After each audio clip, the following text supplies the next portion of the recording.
نور على مر الزمان تألقا وأضاء للدنيا طريقا مشرقا وهدى من الرحمن يهدينا به. Instead of making an effort to understand the hadith, the preservation of hadith, they say that Quran could be understood without the hadith. Why do you need the hadith? And some people, they go on to say that the hadiths are fabricated. They have no relevance in this day and age. Today, we will see what will happen if a person neglects hadith. What will happen to our iman if you neglect hadith? So I invite the Achievers boys to come up and explain to us, to show us the importance of hadith and what they understood from the efforts that our pious predecessors have made. Hey guys, where are you? We are waiting. Assalamu alaikum wa rahmatullah, Shaykh Muda. We are on our way. Inshallah, we are reaching soon. Alright, can't wait to see you. Come fast. Dal, guests are almost here. We're all set.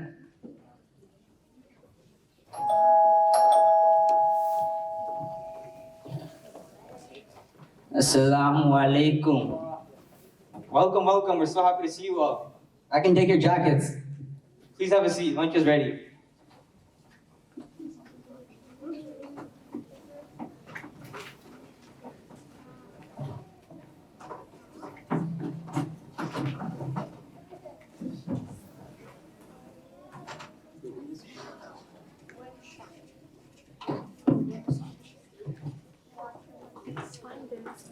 Shaykh Muda, this food is really good. Yeah, I love the chicken. Where do you get your meat from? I get it from bossychicken.com. Did you just say bossychicken.com? Would you like some more? Bossy chicken? No thanks. You see, the Quran is very particular about eating halal meat. Allah says, "Kulu mimma fil ardi halalan tayyiba." Eat from what Allah has made halal and pure. Allah also says that everything on this earth is halal except for 4 types of things. إنما حرم عليكم الميتة والدم ولحم الخنزير وما أهل به لغير الله. And He has forbidden us to us blood, that animals, the flesh of swine, and that which has been dedicated to other than Allah. Surah Baqarah, ayah 173. Wow, brother, you're very knowledgeable. I wish I can be like you. Thank you, thank you.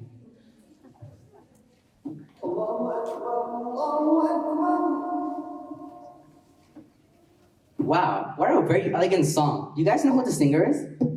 This is not a song, it's the adhan. Yeah, it's time for Asr. Asr? Azan? What are you talking about? Brother, it's time for Salah. Salah? It's not even time yet. It's not time yet? Then when is Asr? The Quran doesn't even tell us to pray at this time. The Quran says, وَأَقِيمِ الصَّلَاةَ طَرَفَيِ النَّهَارِ وَزُلْفًا مِنَ اللَّيْلِ. Pray in the 2 ends of the day and some parts of the night. Surah Hud, ayah 114.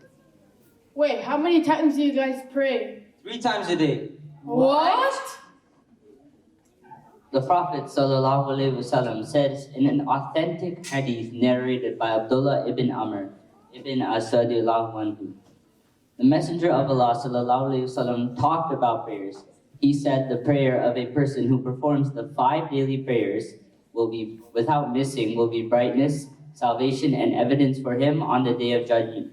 Those who do not perform 5 daily prayers will be together with Qarun, Haman, Pharaoh, and Ubay ibn Khalaf on the day of judgment. I see, but we don't believe in hadith. Then what do you believe in?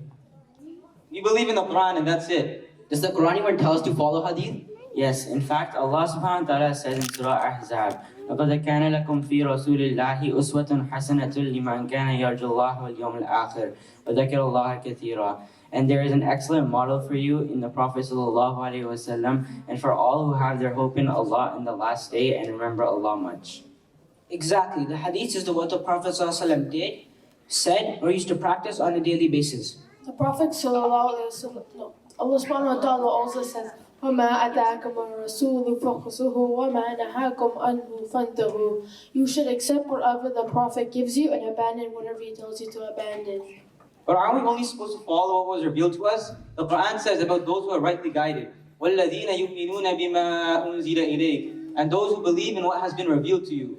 Allahu Akbar. The Hadith is also the revelation. The revelation is more than just the Quran. You see, brother, there are two types of revelations. There is wahi matlu, the recited revelation, and also wahi ghayr matlu, the unrecited revelation. So hadith is the unrecited revelation. Unrecited revelation, what does that even mean? Unrecited revelation is revelation from Allah that is not recorded in the Quran. Do you have an example? Share, maybe? Okay, let me ask you a question. We know for a fact that the Muslims used to pray towards Bayt al-Maqdis, but the Quran only mentions the Qibla changing towards the Kaaba. So how do the Muslims know to face Bayt al-Maqdis? Because the Arabs said so. I don't know. MashaAllah, brother, but I'm sorry that's wrong. The Muslims learned this from the Prophet ﷺ through wahi ghayr matlu. Acha. Oh, this is starting to make sense now. Can you give me another example? The Quran tells us to perform Hajj, but how do we know all the Hajj rituals? How do we know what day Hajj falls on? How do we know the proper method of wearing ihram? Mr. Dal, can I have some dal, please? Sure, that's very good for you. Where'd you learn how to make that doll from? What do you mean? Who taught you how to make that doll? My Ummi taught me, obviously. MashaAllah, brother, very good. Just like you needed your mom to teach you how to cook dal, the Muslims also needed Rasulullah ﷺ to teach them how to apply the Quran. I never thought about that. So revelation is not just Quran, but Hadith is also revelation. Exactly. All right, let's go make wudu. A good idea. Brother, what did you just do? What do you mean? You didn't even do the kulli, bro. This is what the Quran says about wudu. The Quran only outlines the principles. The Hadith explains it further. Wait here. Yo, Model, come here. What is this guy saying? He did like half the steps of wudu, and the ones he did them wrong. What are you talking about? Allah says in the Quran, يا أيها الذين آمنوا إذا قمتم إلى الصلاة فاغسلوا وجوهكم وأيديكم إلى المرافق وامسحوا برؤوسكم وأرجلكم إلى الكعبين.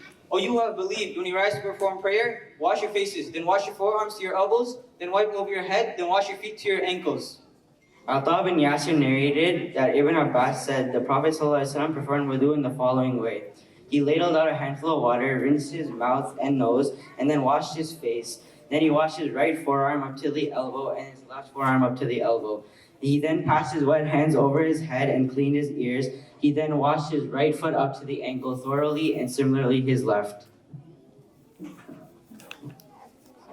Fine. I agree that revelation is the Quran and Hadith. But now my question is, let's say the Quran tells us to give charity and the Hadith says to not. Now which one do we follow? The Quran and Hadith will never contradict each other. The Hadith only explains the Quran further. For example, brother, let me explain. The Quran and the Hadith will both tell us to give zakah, correct? But the Hadith will elaborate further and explain who should give zakah, who should receive zakah, the amount for zakah, and when zakah must be paid. Allah says, يا أيها الذين آمنوا أطيعوا الله وأطيعوا الرسول وأولي الأمر منكم فإن تنازعتم في شيء فردوه إلى الله ورسوله إن كنتم تؤمنون بالله واليوم الآخر ذلك خير وأحسن تأويلا. O you who have believed, obey Allah and obey the Messenger and those in authority among you. And if you disagree over anything, refer to Allah and the Messenger. There will never be a situation where the Quran goes against the Sunnah. The Sunnah is there to explain the Quran. But do we really need Hadith and Sunnah to explain the Quran? Didn't Allah subhanahu wa ta'ala make it easy for us to understand the Quran ourselves? Of course we need the Hadith to understand the Quran. Why? Let me explain to you. You are a hafiz, mashallah. You came first in the Quran competition, obviously from the bottom of the list. Can you recite this ayah from Surah An'am? الَّذِينَ آمَنُوا وَلَمْ يَلْبِسُوا إِيمَانَهُم الذين آمنوا ولم يلبسوا إيمانهم بظلم أولئك لهم الأمن وهم مهتدون. MashaAllah, beautiful recitation. Do you know the translation? They who believe and do not mix their belief with injustice, they will have security and are rightly guided. Now what do you understand from this ayah? I can answer for him. This ayah is saying that if you mix Iman with injustice and wrongdoings, then you are misguided. But everyone has done some form of injustice. So according to your understanding, aren't we all misguided? Well, I'm not really sure about that. Brother, don't worry. Even the Sahabas were worried when they heard this ayah. The Prophet ﷺ said, Zulm in this ayah means shirk, and the greatest injustice is shirk. So if we translate this ayah again, brother, then it means those who mix their iman with shirk, those are the ones who are misguided. Acha, the Prophet's explanation is so important to understand the Quran. The Quran can guide many and it can also misguide many. The true explanation comes from the Hadith. I learned a lot from y'all. Now I understand that without hadith, we can never fully understand the Quran. يَهْدِ اللَّهُ لِنُورِهِ مَن يَشَاءُ. Allah guides to His light whomever He wishes. Oh my God, for so many years I've been so misguided without hadith. Oh Allah, please show me the way. Oh Allah, please show me the way. Show me the way. Show me the way. Show me the way. Inshallah.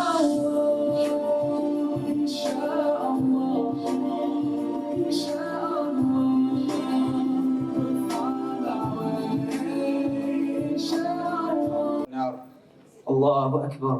ربنا آتنا في الدنيا حسنة وفي الآخرة حسنة وقنا عذاب النار. الله أكبر. ربنا آتنا في الدنيا حسنة وفي الآخرة حسنة وقنا عذاب النار. الله أكبر. السلام عليكم ورحمة الله. السلام عليكم ورحمة الله. Brother Mudil, what did you just do? What do you mean? I was just praying. Who taught you how to pray? I was following what it says in the Quran. The Quran says, وَرْكَعُوا مَعَ الرَّاكِعِينَ and فَاسْجُدُوا لِلَّهِ وَاعْبُدُوهُ. So I just did sujood and ruku'. Allahu Akbar. Did you ever learn how the Prophet ﷺ prayed? You want me to follow the Prophet in every single action? Yes, he's our role model. If we don't do deeds the way he told us, they'll be rejected. Ya Allah, all these years I've been so misguided with our hadith. Ya Allah, show me the way. Ya Allah, show me the way. Show me the way. Show me the way. Show me the way. Show me the way. Inshallah, inshallah.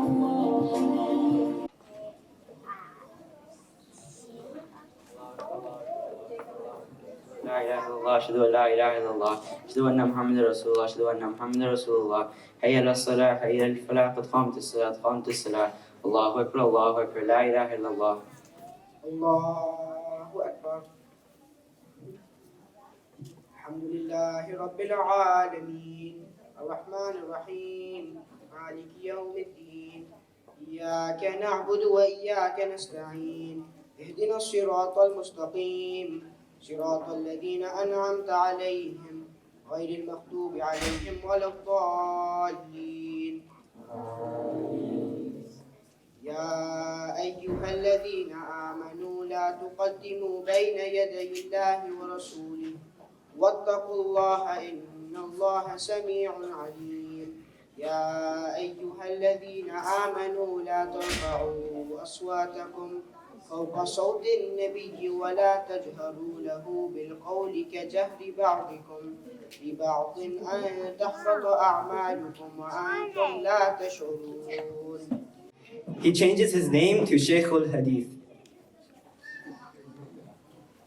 Assalamu alaikum wa rahmatullahi wa barakatuh. Guys, where are you? We are waiting. Wa alaikum assalam wa rahmatullah, Shaykh ul-Hadith. Sorry, but we are on our way. Inshallah, we are reaching soon. Come quickly, we have to pray Asr. The Prophet sallallahu alaihi wasallam said, whoever misses the Asr prayer, then it is as if he was robbed of his family and his property. Dal, no, you are now Abdul Hadi. The guests are almost here. We're all set. Jazakallahu khair.